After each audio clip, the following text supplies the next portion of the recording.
Alright, I can't believe I'm making another Olympic video, but I found a really great article from 2018 from Sport Collectors Digest. And this is recommended from another website. I didn't have the complete article, so I went directly here. And this is History's Greatest Olympians set, and you've seen those cards before. They're in the 1983 Olympic Star in Motion set.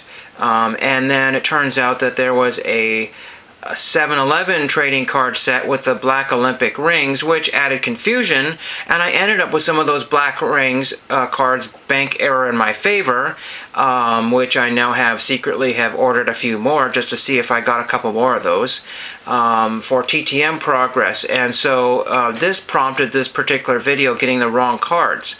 So this is Sports Collectors Digest from 2018, and it talks about the history of this set. You might want to find this article here. Walter Hill was the guy that put this whole set into motion, no pun intended, and actually make that 3 sets, is what it says here. Topps and Finder Image International issued a set of cards called History's Greatest Olympians. And the cool thing about this is that it just seemed to be going and going and going. So I thought there were the 2 sets. I thought there were the black Olympic ring set from 7-Eleven, which were sold either, and I think they were sold in rack packs at 7-Eleven. I think they might have also been sold as sets. So the rack packs usually came with like 45 cards or something crazy. I just don't quote me on that one there. And then the same thing with the Star in Motion set. Those were sold through other retailers for that price, for that particular same format, either in set form or in 45 rack packs. I have seen the rack packs before on eBay, and I thought about getting those years ago, but I said, you know what, a whole set is $5. I don't want to end up with half of a set. And the set, this article says sets can be had for between $5 and $20 for the Star in Motion set. It also goes forward to say that the, squeeze down here, let's see, we can find it here. It also says that the Star in Motion, let's see, where can I find it here? I don't want to spoil anything here, but it says $5 to $20 for that set, and it also says that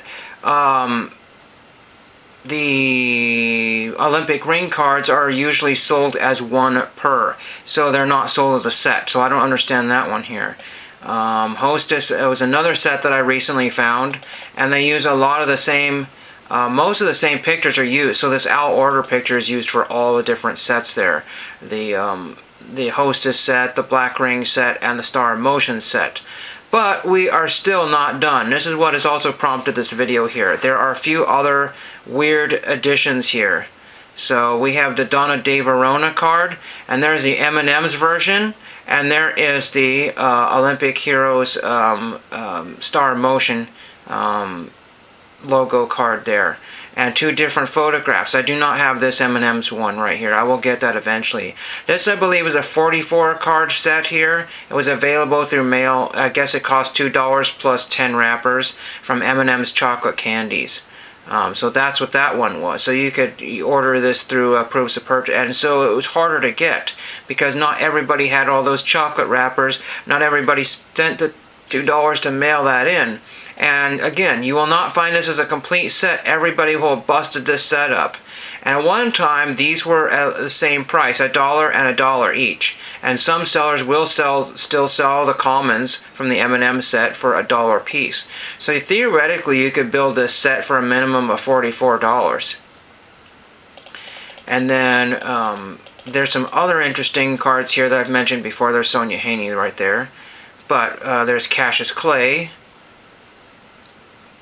And then we have Jim Thorpe in the set there, so he happens to be in the Olympic M&M set.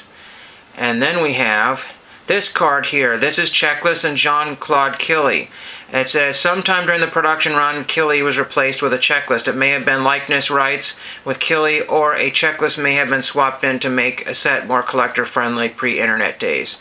And it's very possible they did that because this is a French guy and not a US guy. So might as well replace it with the a U.S. set with nothing against French people, but it's just one of those things, you know, it's a U.S. set and it's featuring mostly U.S. athletes, and maybe they just picked, I don't know, but it's very possible he said, hey, you can't be using my picture, and they swapped it out, and that was that. There was no big stink about it back then. Apparently no checklist was produced for the Black Rings set, so if you're doing that 7-Eleven set, there was no checklist for that. Isn't that crazy? And then you got some even crazier ones here. There was a collector's trading card album, and I've never seen that before. But then you have the Chris Von Salza cards. Here is the Olympic Black Rings card set here, and here is this one right here, the Stars. I don't know if those are available in all sets here, but I paid $1 for this one and $1 for this one. This is the one that showed up. And to me, I believe that's one that showed up to me. So what I'm going to do, and these are hard to find. Again, you do not find these in complete sets. You see them as one card as another. Chris Von Salza right there. So I'm going to send her both of them and see if she'll sign both of them. It's possible that she's that same person. I don't know. It's really, really hard to tell. It looks like another swimmer that I saw online, but I can't be certain. And that could be a Portland, Oregon athlete. That's what I'm thinking. I don't remember her name right now. But the whole thing in question here, see, here's another Stars versus Rings. So, like I said, the rings are harder to find. And probably not everybody had a 7-Eleven, but these were probably at every corner grocery store right here. Now, what we've got here is even crazier because the guy that did the licensing rights was working with the Coca-Cola guy. And unfortunately, I have not seen very many of these. These are the Diet Coke box cards, probably on other products as well too. And here it is crazy, just super crazy. There are 4 Diet Coke. I can't get a bigger image of that one there. But a third set of history's greatest Olympians included 48 cards that were printed as 4-card panels on packages of Coca-Cola products. And the crazy thing is that these are all hand-cut cards, like the Hostess cards. The Hostess cards sell for $10 minimum each. These, I have no idea, because I only found 3 total on eBay, none on COMC or in the completed. And these are selling currently, listing at $50 to $75 per card. That's not per strip, that is per card. Absolutely just astounding to even realize that. So I knew about all those other ones, and again, I've collected this set my whole entire life because I did have the complete set at one time, sent them out TTM, and then worked my way to get back some of the missing cards like Pat McCormick. I was missing a Pat McCormick, and now I have the Black Rings card. And then it also says that a lot of people will hand build a set and will have a combination of the stars and the rings in it, and you know, not really particularly realizing or even care. It's kind of like I knew a few people that were super collecting autographs for like 87 Fleer or something like that.